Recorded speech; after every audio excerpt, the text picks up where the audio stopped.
آج عدالت نے کیا فیصلہ دیا ہے؟ بسم اللہ الرحمن الرحیم. سب سے پہلے آپ کے سوال کا جواب دینے سے پہلے میں تھوڑا سا بیک گراؤنڈ بتاتا ہوں. دیکھیں، پاکستان تحریک انصاف نے اور خاص کر اس کے تاحیات چیئرمین عمران خان صاحب نے ہمیشہ قانون کی بالادستی کا خیال رکھا ہے. وہ واحد لیڈر ہے اس ملک کا جو 50 سالوں سے آپ سارے جانتے ہیں کبھی کوئی ایک مرتبہ بھی نہیں کر سکتا کہ قانون کی خلاف ورزی کی ہے.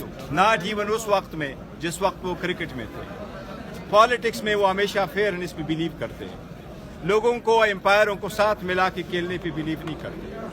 ہم نے ہمیشہ قانون اور آئین کی پاسداری کرتے ہوئے اپنے پارٹی کے اندر اگر ڈیموکریسی آپ کو نظر آتی ہے وہ صرف اور صرف پاکستان تحریک انصاف میں خان صاحب کی وجہ سے موجود ہے، اور اس کی زندہ مثال میں آپ کے سامنے ہوں. باقی پارٹیز اپنے بیٹے کو، بیٹی کے علاوہ کسی اور کو جانتے تک نہیں ہیں، الاؤ ہی نہیں کرتے. ان کی ڈیسیجن ڈرائنگ روموں میں ہوا کرتے ہیں. خان صاحب نے ایک ورکر کو منتخب کر کے مثال قائم کی ہے کہ اسی کو کہتے ہیں جمہوریت. اسی جمہوریت کے تناظر میں الیکشن کمیشن نے 13 سپٹمبر کو ایک آرڈر ریزرو کیا تھا اور 23 نومبر کو اناؤنس کر دیا اتنے ڈیلے کے بعد، اور ہمیں 20 دن کا ٹائم دیا کہ اپنے انٹرا پارٹیز الیکشن کراؤ. قانون اور آئین کے مطابق، ہمارے پارٹی کے کنسٹیٹیوشن کے مطابق اور اس میں جو رولز بنے تھے اس کے مطابق ہم نے free and fair and transparent election کروائے. پشاور میں پریس کانفرنس ہوئی. ڈیٹ ہم نے اناؤنس کی، 2 تاریخ کو الیکشن ہوں گے. 28 تاریخ کو ہم نے الیکشن کمشنر کو اپوائنٹ کیا. 29 تاریخ کو شیڈول اناؤنس کیا. سارے پینل ہمارے پاس 1 تاریخ کو آ گئے. جس وقت کریٹیکل اور ٹف سچویشن میں وہ آئے وہ سب کے سامنے.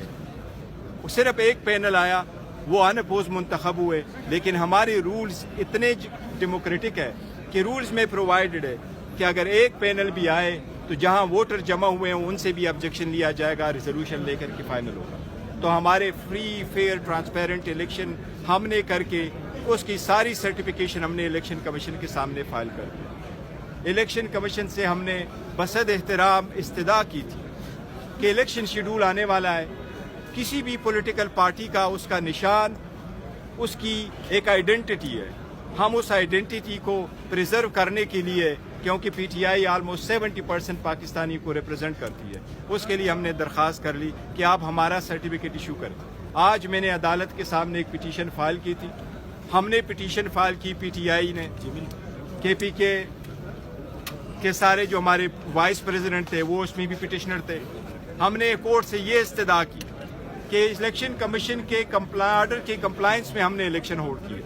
ہمارے جو ایکچوئل ورکر ہے کسی نے بھی چیلنج نہیں کیا.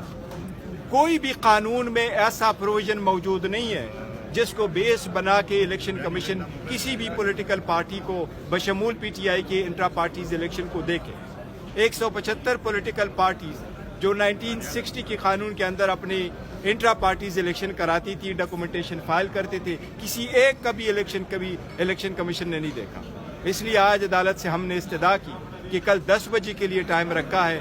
ہمیں خدشہ ہے کہ کوئی ایڈورس آرڈر الیکشن کمیشن پاس کر دے گا، کیونکہ فارن فنڈنگ کیس میں بھی ایڈورس آرڈر پاس ہوا، کنٹیمپٹ کے کیس میں بھی ایڈورس آرڈر پاس ہوا، جیل ٹرائل کا بھی آرڈر کیا گیا، ریفرنس بھی انٹرٹین کیا گیا، ایون تو شخانہ کمپلینٹ بھی فریولیسلی اور وداؤٹ جورسڈکشن فائل کیا گیا، اور ہمارے الیکشن جو ہوئے تھے اس کو بھی ڈکلیئر کیا گیا. So we could not take further risk.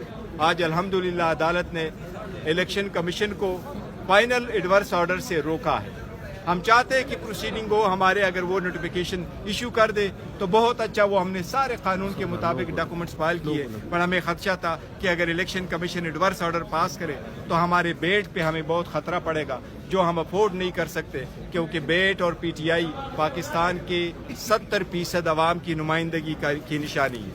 انشاءاللہ تعالی ہماری عدالتوں سے یہی توقع رہی ہے، اور عدالت نے آج الیکشن کمیشن کو ریسٹرین کیا ہوا ہے فار فائنل آرڈر انشاءاللہ.